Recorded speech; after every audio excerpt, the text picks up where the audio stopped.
दर्द हो या गर्दन में ज्यादा तकलीफ हो, सर्वाइकल की तकलीफ हो या शोल्डर आदि में पेन हो, तो ऐसी स्थिति में इन अभ्यासों को थोड़ा सा लिमिट में या अपनी क्षमता अनुसार ही किया जा सकता है। इसमें रीढ़ की हड्डी का पूरा अभ्यास हो जाता है।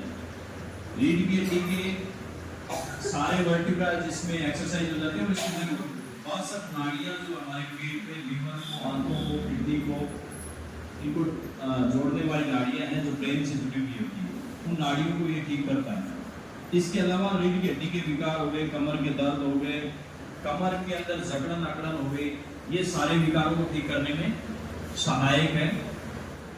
पैरों के दर्द या एड़ियों की तकलीफें या घुटनों के विकार, इनमें भी इस अभ्यास के माध्यम से ब्लड सर्कुलेशन बढ़ता है और आपका फ्लेक्सिबिलिटी भी बढ़ती है, स्टेमिना भी बढ़ता है, स्ट्रेंथ भी बढ़ती है। इसमें जब आप पैरों को पीछे की तरफ ले जाते हैं तो ऐसी स्थिति में ये हलासन का अभ्यास हो जाता है, और हलासन का अभ्यास थायराइड वालों के लिए ठीक है, कमर के लिए भी अच्छा अभ्यास है, लेकिन जिनसे हो पाता है। अगर जिनसे पीछे तक पैर नहीं आते तो वो जितनी दूर तक पैर आते हैं उतनी दूर तक पैर रख सकते हैं। कोई जरूरी नहीं है कि वो जमीन पर लगेंगे तभी उनका कल्याण होगा। अगर पैर थोड़े जमीन से ऊपर भी रहते हैं तब भी ये इंप्रूविंग ही है, धीरे धीरे अपने आप पैर पीछे टच होने लग जाएंगे नीचे, और पैरों को ऊपर रख सकते हैं। तो ये विपरीत करनी मुद्रा हो गई। विपरीत करनी मुद्रा में इसमें अधिक देर तक अगर आप रोकते हैं तो ऐसी स्थिति में ये आपके ब्लड का जो सर्कुलेशन है ब्रेन की तरफ, चेहरे की तरफ, हृदय की तरफ, फेफड़ों की तरफ बढ़ा देता है, जिसके कारण से इनसे संबंधित विकार भी ठीक होते हैं। साथ ही योग के लिए कुंडलिनी शक्ति को जागृत भी करता है। इसे सप्त चक्र जागृत होते हैं, क्योंकि इसमें जो मैकेनिज्म है पूरे सप्त चक्रों को एक्टिवेट करने की क्षमता है, और ये क्रिया योग का अभ्यास भी है।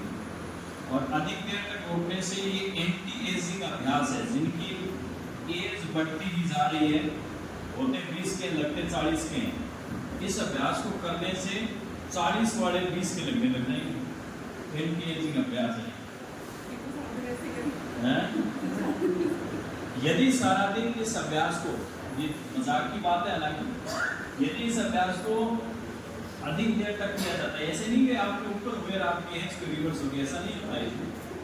5 मिनट, 10 मिनट, आधा घंटा या इस प्रकार के अभ्यास दिन में 2-3 बार खाली पेट होने के अभ्यास है। इसके लिए ये अभ्यास एक समय कर नहीं सकते, करते हैं तो ऐसी स्थिति में आपका ब्लड का जो फ्लो है वो चेहरे की तरफ, आपके ऊपरी अंगों की तरफ रहेगा। एक दूसरा क्या है कि हम जब खड़े रहते हैं तो खड़े रहने से हमारी शक्ति जो होती है वो क्षीण होती है, ऊपर से नीचे की तरफ हम गिरते रहते हैं लगातार, और गिरना क्षय की निशानी है, और ये आपको रिवर्स कर रहा है, वापस उल्टा कर रहा है। इसलिए इसमें आप ऊर्ध्वगामी हो जाते हैं। इस शब्द का अध्यात्म में बहुत महत्व है। ऊर्ध्वगामी शब्द जो है अध्यात्म में ब्रह्मचर्य की रक्षा करने के लिए, और ब्रह्मचर्य का प्रयोग आपके शरीर की शक्तियों को बढ़ाने के लिए, आपके एनर्जी को इंक्रीज करने के लिए, आपके ब्रेन को ठीक करने के लिए, आपकी स्किन को ठीक करने के लिए, आपके अंगों को मजबूत बनाने के लिए, मन को मजबूत बनाने के लिए, आध्यात्मिक शक्तियों को इंप्रूव करने के लिए, आध्यात्मिक जो पावर है उसको बढ़ाता है ये अभ्यास। इसलिए इस अभ्यास का अधिक किया जा सकता है। इस अभ्यास में जो ये स्थिति है, ये सर्वांगासन की स्थिति है। सर्वांगासन में पैर स्ट्रेट लाइन में आ जाएंगे, वो जो विपरीत करनी है, और ये सर्वांगासन। सर्वांगासन में स्ट्रेट लाइन में आपका शरीर पूरा रहता है। सर्वांगासन भी उतना ही इफेक्टिव है।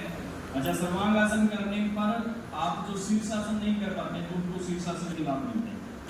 शीर्षासन में सिर्फ इसमें और कुछ भी नहीं रहेगा, आप सिर्फ ऊपर उठना ही बाकी रहेगा। इसमें पूरा गले पे जोर पड़ता है, और पूरा जो भार है वो सारा का सारा कंधों पर और गले पर है।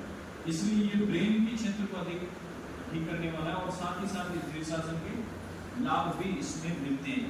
तब जब आप पैर को एकदम स्ट्रेट लाइन में सीधा रख पाते हैं, ये करना हर एक के बस की बात नहीं है। बैलेंस नहीं बनेगा, उधर गिर जाएंगे।